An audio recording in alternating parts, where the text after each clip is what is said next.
97 people are confirmed dead and over 940 wounded in Sudan, following intense clashes between its army and its former paramilitary allies. Ukrainian forces report unprecedented bloody battles in Bakhmut as Kiev continues desperately to hold off Russian offensives in the embattled eastern city. China, North Korea and the war in Ukraine top the agenda as G7 foreign ministers kick off talks in Japan. The curtain finally falls on The Phantom of the Opera as Broadway's longest-running show bows out after 35 years.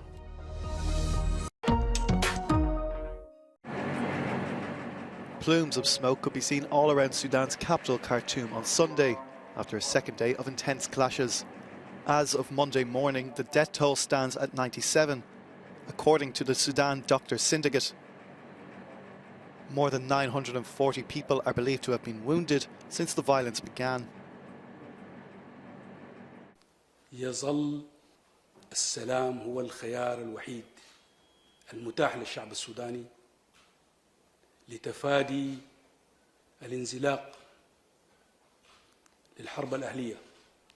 لذلك نطالب بوقف فوري لإطلاق النار والوصول لتفاهمات تؤدي إلى الوقف الدائم.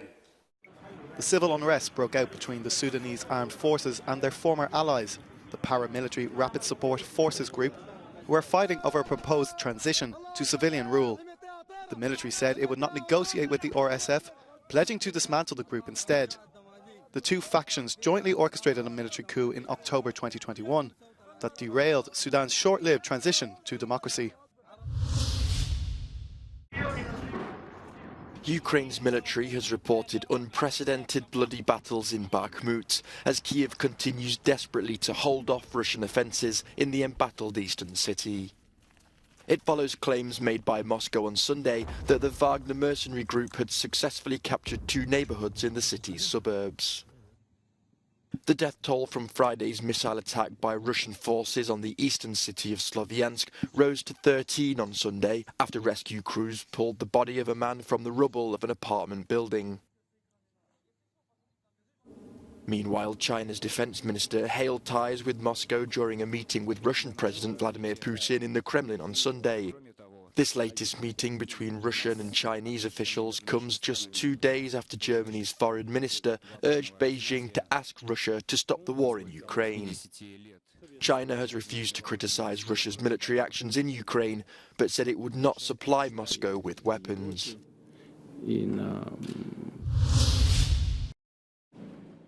Kicking off a 3-day meeting in Japan on Sunday, G7 foreign ministers vowed a tough stance on China's increasing threats to Taiwan and North Korea's long-range missile tests.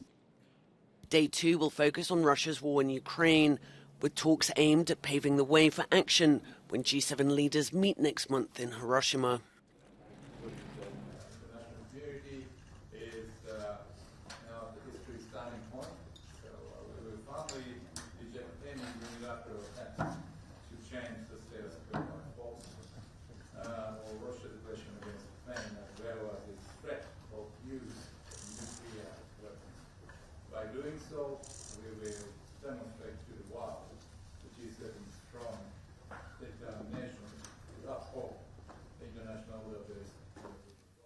US officials say their goal for the talks is to shore up support for Ukraine, including the continued provision of military assistance to Kyiv.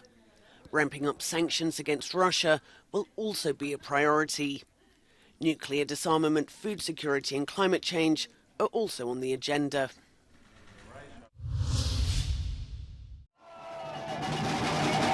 Pushing for more renewable energy will now be the focus of these anti-nuclear campaigners in Germany. They celebrated in Munich, 70 kilometers south of one of 3 nuclear power plants that were shut down in the country on Saturday. The plants were supposed to stop running at the end of last year, but that was postponed after the war in Ukraine led to an energy crisis. Munich's mayor supported the delay, but he also backs the weekend shutdown. Die Zukunft heißt auf jeden Fall nicht Atomkraft, sondern die Zukunft heißt erneuerbare Energien, renewable energies. Das wird unsere Zukunft sein. Wir in München setzen seit 2008 eigentlich ausschließlich auf den Ausbau erneuerbarer Energien.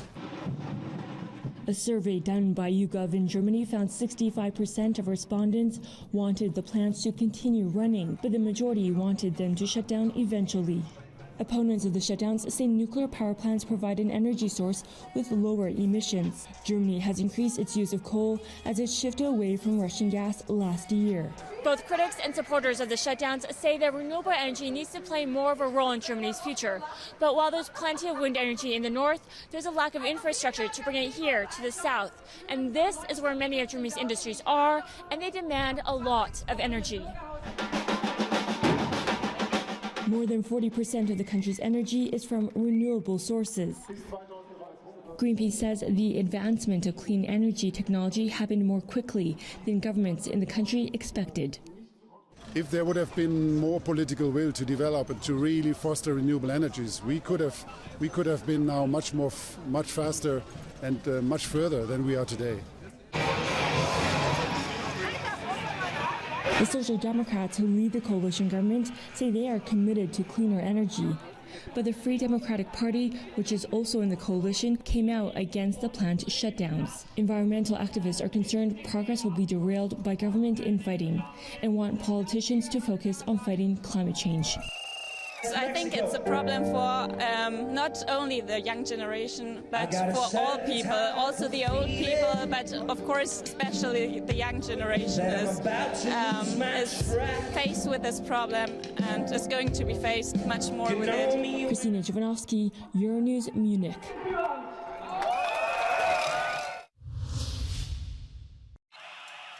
Thousands of people gathering on Wenceslas Square in Prague on Sunday to protest against high inflation and energy prices. They called on the government to resign over its handling of the current crisis. Both inflation and the cost of energy have soared in the Czech Republic, cutting into household budgets.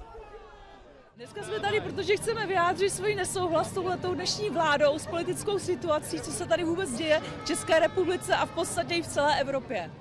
Vidím naši budoucnost vlastně špatně.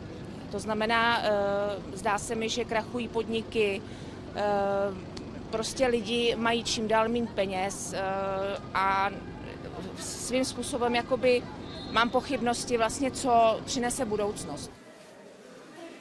It was the second such rally in the capital, called for by a new non-parliamentary political party known as PRO. More than 800 detainees have been freed in Yemen after a major prisoner exchange concluded on Sunday, marking the largest swap in the war since 2020. Over 3 days, 5 flights carrying nearly 200 detainees flew between the rebel-held capital of Sana'a and the government-controlled northern city of Marib.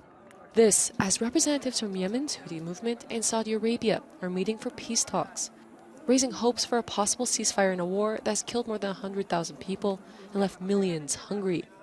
More swaps could take place later this week. Thousands of people took to the streets of Budapest on Sunday to commemorate the March of the Living Memorial Day in memory of Hungarian victims of the Holocaust. Participants walked along an almost 2-kilometre route connecting 2 memorials in central Budapest to pay tribute to forced labour prisoners who were placed in concentration camps during the Second World War.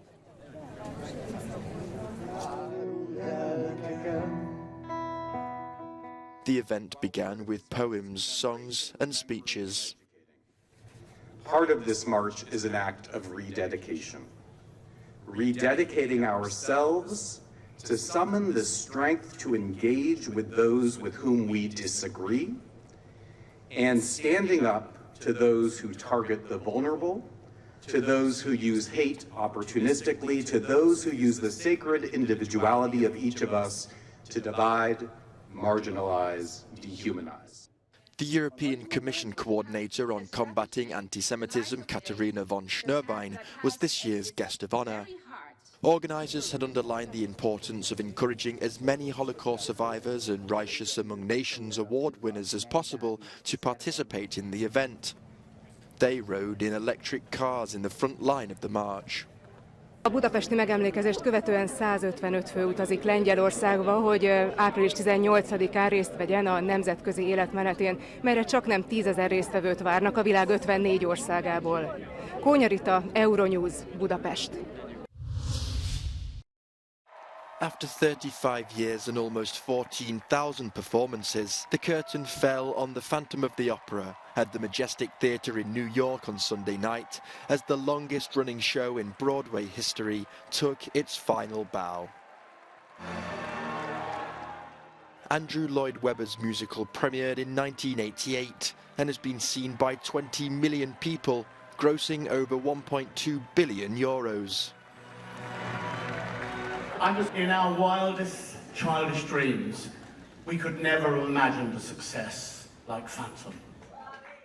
Andrew Lloyd Webber dedicated the show to his son Nicholas, who died of cancer at the end of March.